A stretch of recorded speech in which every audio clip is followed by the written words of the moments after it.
All right, we all know this. A lot of times, church ministry often rewards the busiest person in the room. When your team is constantly saying yes to every need, every idea, every request, it doesn't lead to greater impact. It actually leads to exhaustion and misalignment and burnout over time. And today on the podcast, we're going to uncover the dangers of chronic overcommitment on church staff and how to shift your culture toward health and sustainability. Hi there. My name is Todd Rhoades. I'm one of the co-founders over at chemistrystaffing.com. Also your host right here every Monday through Friday on the Healthy Church Staff Podcast. Well, let me guess, and I'm not a fortune reader, I'm not a prophet, but I bet this is true. Everybody on your team is juggling at least 3 roles. It's you go to the circus and you've got the plate spinner that has to keep all the plates spinning, and you have to pay attention to everything or else something's going to drop and break all over the floor. Every single week when you're on a church staff, a lot of times just feels like it's a sprint, right?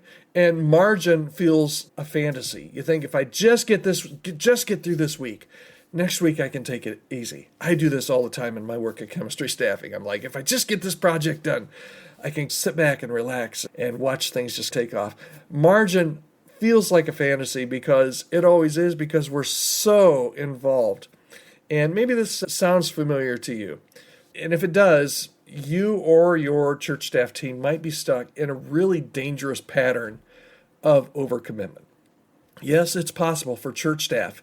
Even though we're doing the most valuable thing in the whole world, we're serving Jesus, we're leading people toward Jesus, hopefully people are coming to Christ and being discipleshiped. It's, I think, the most important job in the whole world.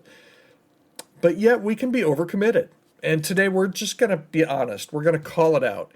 And hopefully what I'd like to help you do today, if you're feeling overwhelmed, if you're feeling overcommitted, if you're feeling burned out, I'd like to just call it what it is and hopefully chart a healthier way forward.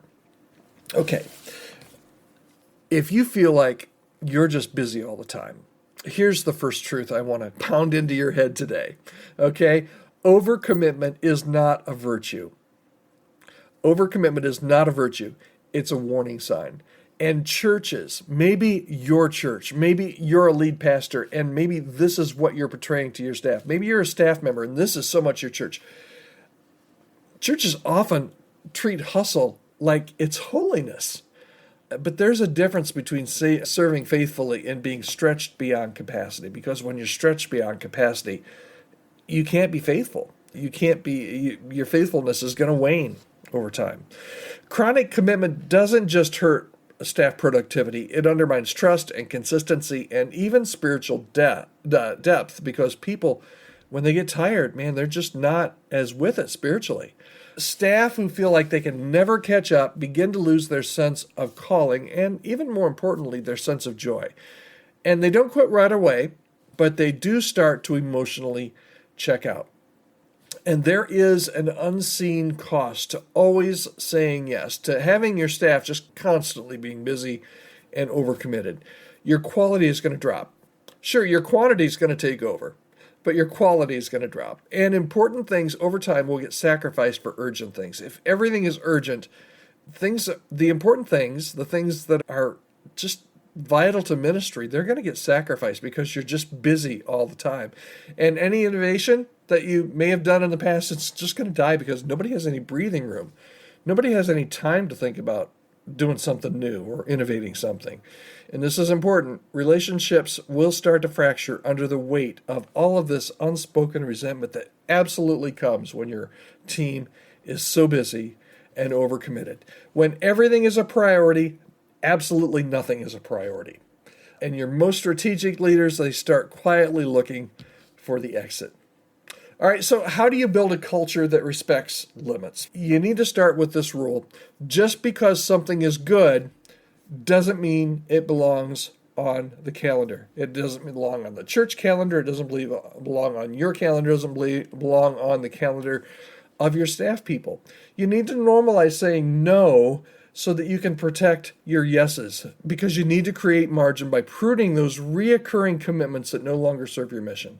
We all have those on our calendar, and we've got to really take a serious look to get rid of some of those things. A side note here, I would really encourage you, especially if you feel like you're overcommitted, When was the last time you took a Sabbath? Start with yourself. Encourage yourself this week to take a Sabbath. Just take a day and rest your rhythm. And then if you're in charge of your team, encourage a Sabbath with your team. Maybe even give everybody a day off once a quarter just to go take a Sabbath. Honest conversations about capacity and those team-wide Sabbaths. And when everybody's taking a Sabbath, that's going to actually rest and reset those rhythms that you need.